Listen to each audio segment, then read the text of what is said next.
late. Woo, it's real late. Oh man, my belly done grew bigger. I've been eating like a straight pig the past 2 weeks.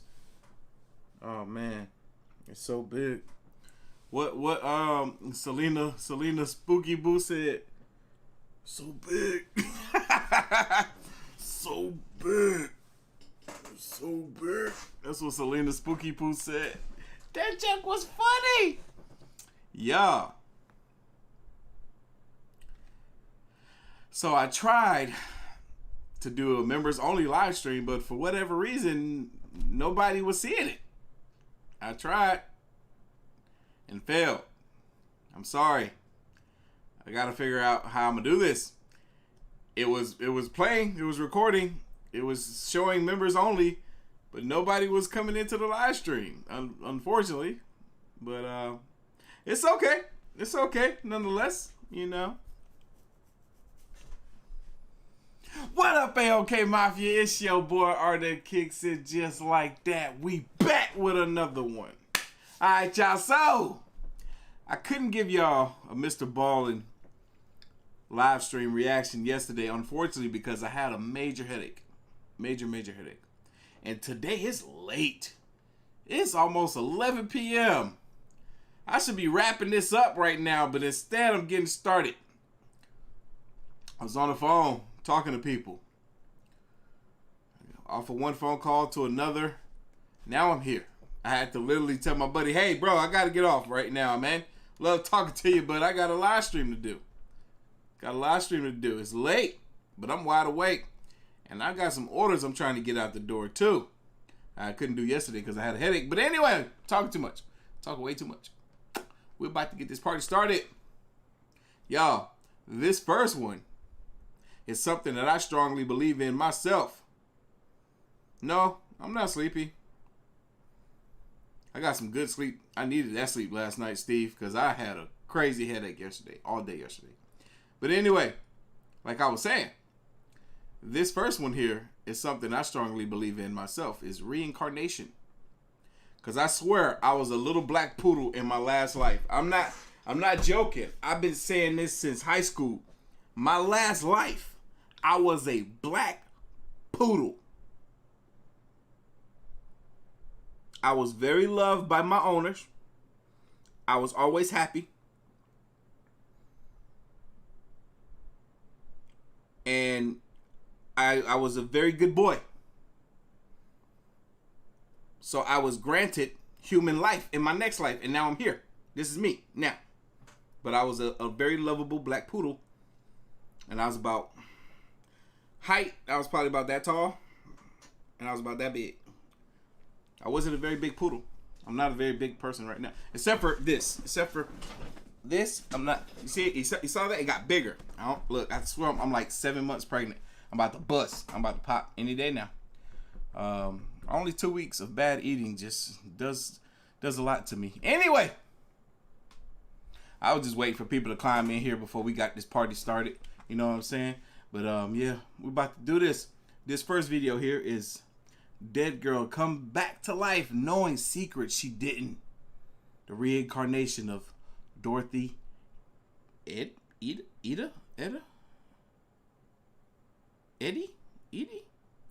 Dorothy. Y'all ready? I'm ready. Let's go. A 1979 New York Times article described her story as being, quote, one of the Western world's most intriguing and convincing cases of reincarnation. I myself am not a huge believer in I'm a big believer in reincarnation. Mostly because any of the stories I've heard, there's no modern day corroboration of fact. Well, yeah, I agree with that to some extent, but my belief in reincarnation has to do more so with the thought that you lose all memory of your past life, or most memory. You can't really retell or reenact or recreate or tell the stories of any past events that happened in your past life. You just remember being there. But in Dorothy Eady's case, or as she became known, Seti's case, she has a number of things that line up with her story, with her lifelong story, that she in fact was from ancient Egypt and was actually a priestess in ancient Egypt times. And some of her discoveries are pretty incredible. And frankly, Egyptologists and historians that have looked at this case have spent decades trying to prove that she was lying, but can't. She had information that she shouldn't have had that begins to make you wonder, maybe she really was reincarnated. Before we get started, if you could please gently destroy the like button and then go ahead and hit subscribe and turn on all notifications, that would be great. Yeah, make sure y'all do that for Mr. Ballin and me as well, baby. Destroy the like button. Destroy that subscribe button. But anyway, Clarissa, that's a big donation. Wow. Shout out to you. Thank you. Appreciate that so much. That is awesome. Whoa. But there's other very compelling stories out there of people that have told stories of a past life that have lined up really, really good. Check them out. There's some. There's stories that kids have told that make it seem as though that they're their grandparents, that they're their grandparents that passed on, that they're their grandparents. Stuff that they wouldn't have otherwise known unless they were there. Stuff that their parents actually like, yo, how do you know that? Like, you wasn't alive when that happened. How do you know that story? There's some really good, compelling stories out there of reincarnation. I'm going to be posting a ton of content just like this as many times a week as I can. I'm aiming for 3, if not 4, every week going forward, so please come along. The too long didn't read version of this story is you have Dorothy Eady, who as a child has a near-death experience. When she kind of comes back, she believes that she is no longer home, that her home is somewhere else. She starts having dreams about this place. She describes this garden and this big building, and then eventually she discovers that what she's describing is a place in ancient Egypt. And she ends up becoming obsessed with ancient Egypt and then begins providing information and helping with archaeological digs that leads to numerous incredible discoveries. All from memories that she claims to have had from her previous life. Even if you don't believe in reincarnation and this whole story seems like totally made up, just listen to how the story flows and then try to make sense of how in the world she had the information she had that led to distinct discoveries that nobody else had made. That they found this stuff as a result of Dorothy Eady's information. I'm over here, I can only imagine, like, for her to be reincarnated from someone in history that was in Egypt during the time of the pyramids. And this is about to be an amazing story. The way he's building it up, look, y'all, we in here. This is live. Y'all know I talk way more during the live. You don't like it, that's not my problem. I'm gonna say what I gotta say, but I'm just really excited about tonight, you guys. Clarissa going crazy, y'all. She about to hit us with $200 on this live stream. What up, Jessica? Always in here as well. Thank you, sweetheart. We in this, baby. How do we reconcile that? It's not impossible, but no one's been able to do it yet. Right. So let's see what you think. Dorothy Eady was born into a lower middle-class family in London in 1904. She was an only child, and she was absolutely adored by her parents. Now, unfortunately, when she was 3 years old, she fell down a flight of stairs in her home and was unconscious. They called the doctor, and the doctor shows up and says she's actually dead. As the parents are talking to the doctor, after about an hour, Dorothy gets up and playing on her bed, and the parents come in with the doctor, and they can't make any sense of it. And in fact, the parents were furious at the doctor for pronouncing her dead, because they're like, obviously she wasn't. If she's just fine now, like, who are you? Right. Where's? She was dead. Shortly after the accident, Dorothy develops a strange accent that they can't quite place, and doctors and specialists that she's suffering from something called foreign accent syndrome, which is fairly common amongst people with significant head injury. Yes, that is very common. I've heard cases of where people have had a significant head injury and they learned how to speak a completely different language that they didn't otherwise know. like Spanish. They didn't even know Spanish, but now they're fluent in Spanish after a head injury. I was listening to Joe Rogan podcast today, and they were telling a couple of stories of people that had got into serious car accidents or something, or had some type of injury. They were talking about Roseanne. If you know Roseanne, they were saying that she was a straight A student in school, that she had got into a really bad accident, and then it completely altered her, and then she became the comedian, the harsh woman that we know her to be today. It's crazy. Basically, it alters your speech, and to people that don't know any better, they might think that you just have a strange foreign accent. Dorothy also started telling her parents about this recurring dream she had, where she'd be near this huge building with these big pillars, and she'd be in this beautiful garden. She loved this garden. She talked about the beautiful flowers and her friends that were there, and it was just this unbelievable place. It was like this oasis next to this building, but she didn't know where it was, and she's 3-4 years old, so she's not able to articulate much what this is, but she was just in love with this garden and this location in her dreams, and she talked about it endlessly. Dorothy's mother would find her daughter on her bed either before she went to sleep or when she woke up, crying, because Dorothy longed to actually be in this place in her dreams, which she started calling home. Now, Dorothy's mother would say, but Dorothy, you're home now. And she would say, no, I'm not home. My home is in that garden. It's near that building. And no matter how Dorothy's mother tried to kind of convince her that, no, honey, you live here now. You live here. You've never lived anywhere else.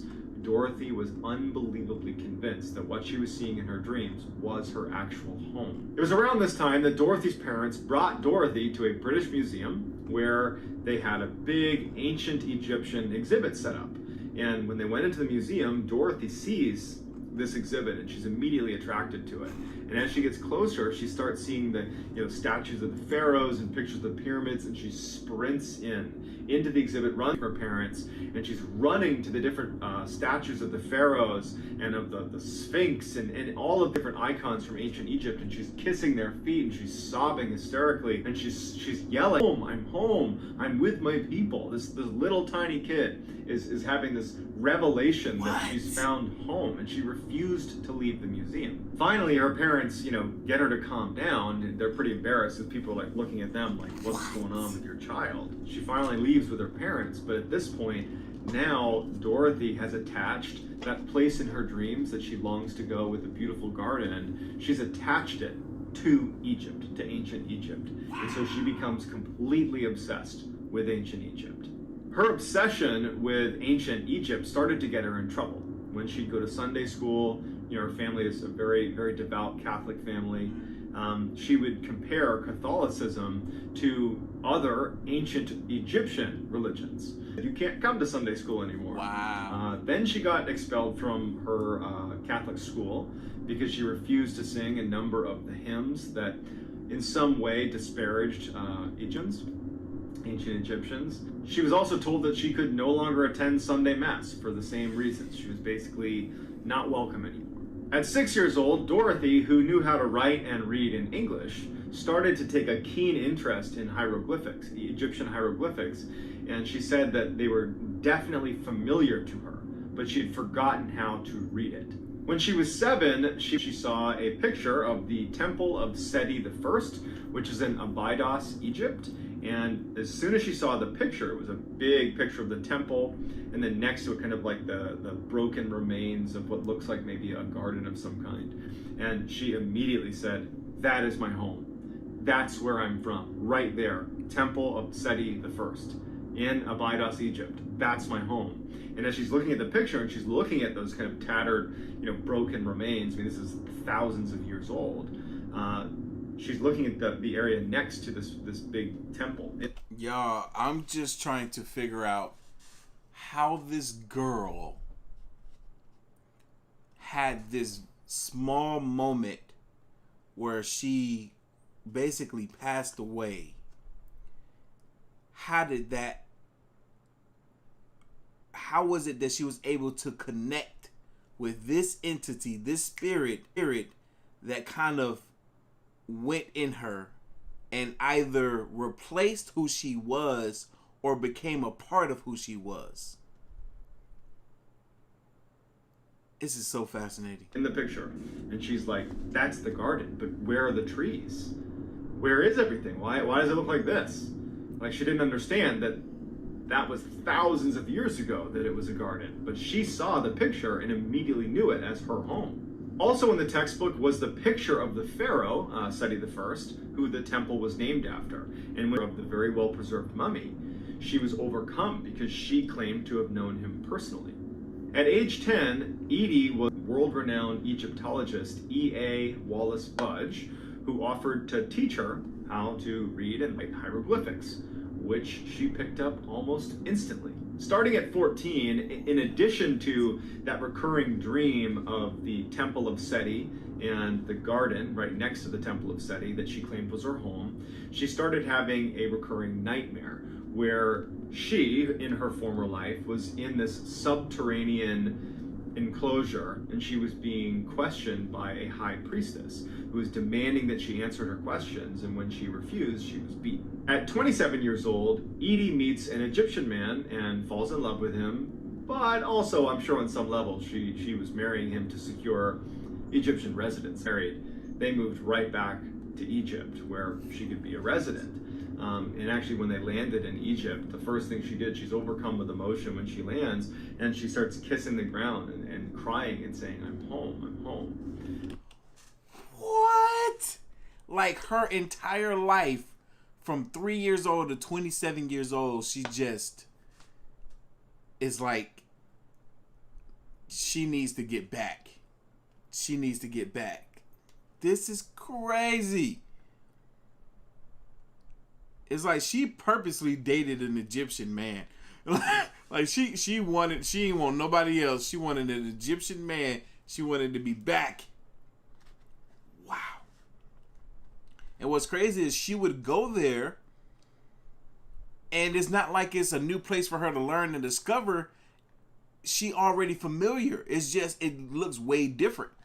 It's a dry land now. Before it was lush with greenery and Dorothy and her Egyptian husband have a son, and they name him Seti, just like the pharaoh Seti. Once Eady moved to Egypt, she started, by her account, getting visits from an entity known as Hor-Ra. Now, Hor-Ra, she claimed, was the spirit of the pharaoh Seti I.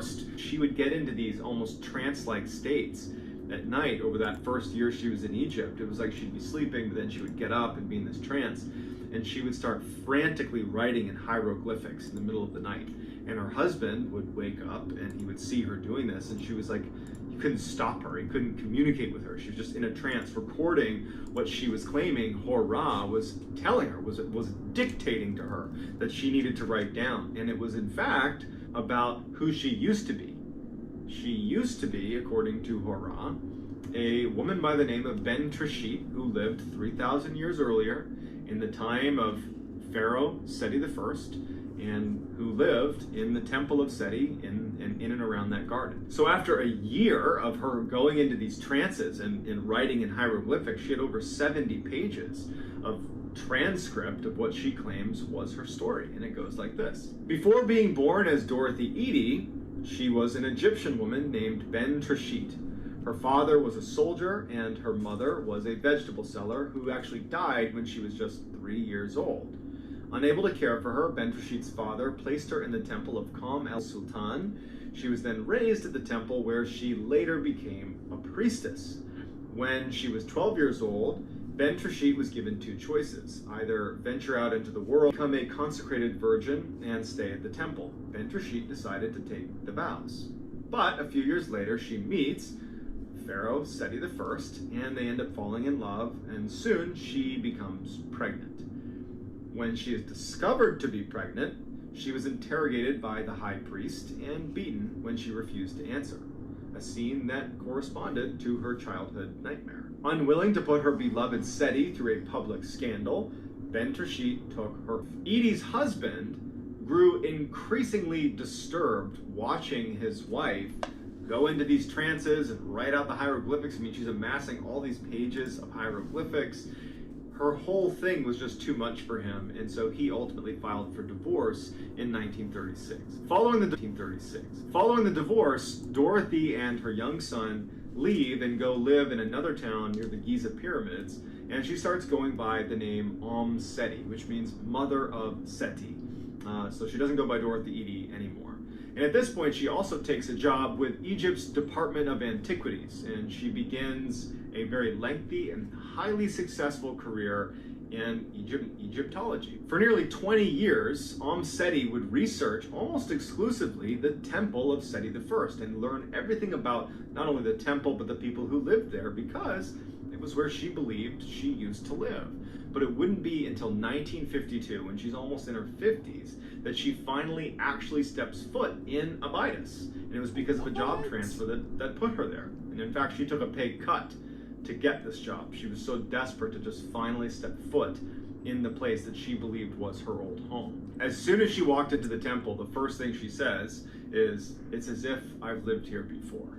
And she quickly sets up an office in one of the temple rooms and spends almost all of her time there. And she even befriends a cobra and feeds the cobra daily, and just has this cobra friend that just hangs out with her, which no one could make any sense of.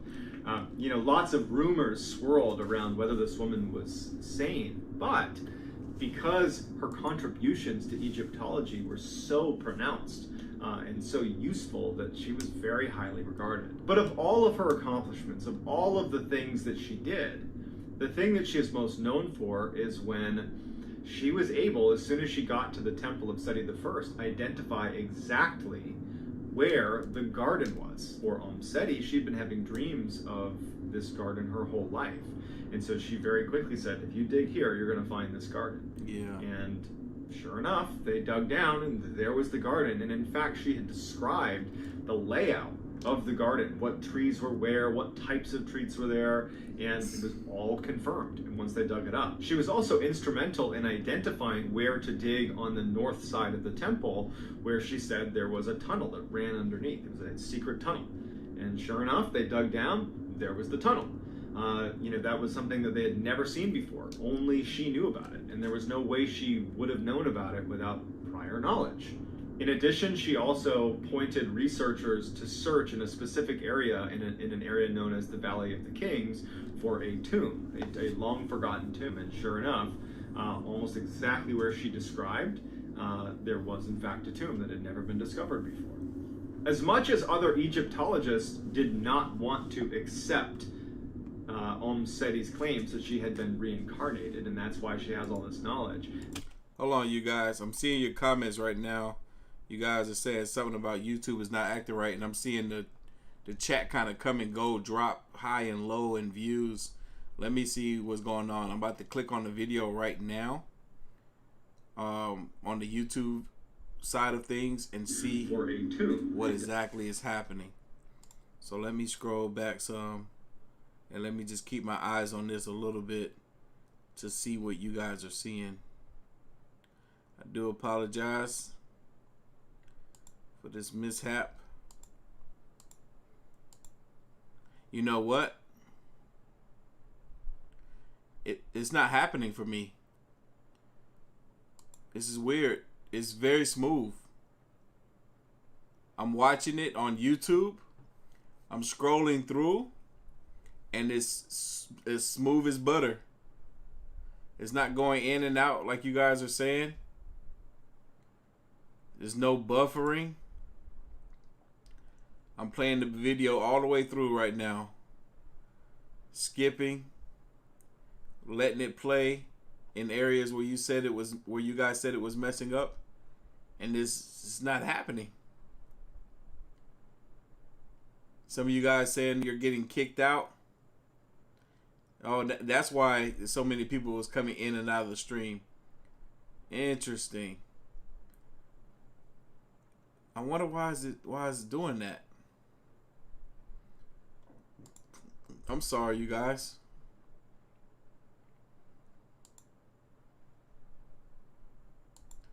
I was saying it was lagging. Is it still doing it? You guys let me know real quick if it's still doing it. If so, I will start the stream over from where we currently are.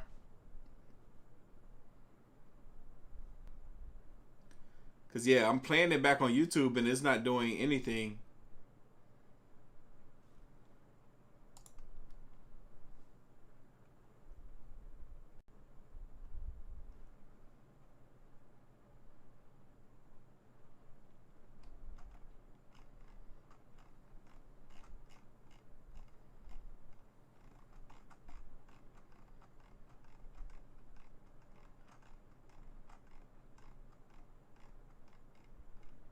Y'all let me know what you guys are seeing.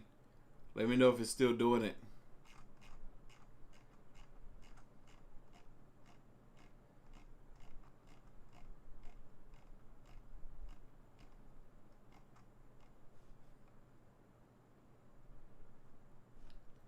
Says you're good right now. It's good.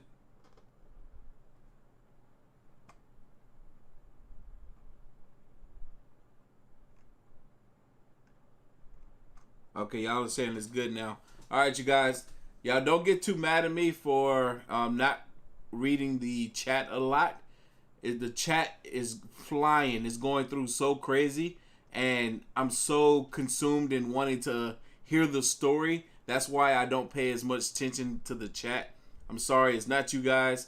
I'm not trying to abandon you guys or not pay you guys any attention.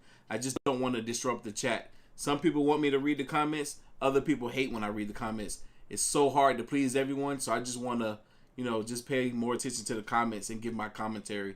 So I do apologize, you guys. All right. Let's get back to the video. Y'all said it's smooth now. Frankly, it to be just the ramblings of certainly everything that ever happened at the temple of Seti I in the time frame that she claimed to have been living there 3,000 years prior. Fascinatingly, right before she died, when she was 81, she said that there was a secret underneath the temple of Seti I. There was a secret chamber, and there was a secret within. Y'all let me know what you guys are seeing. Let me know if it's still doing it. What the freak? Okay, wow. Sorry about that. No one's ever gone down there. No one knows where to begin to look. And so without Seti guiding them, no. So without any sort of rational explanation for how she would have had all this knowledge or understanding of an ancient culture, it leaves skeptics wondering, I mean, is this potentially a real case of reincarnation, or is there a better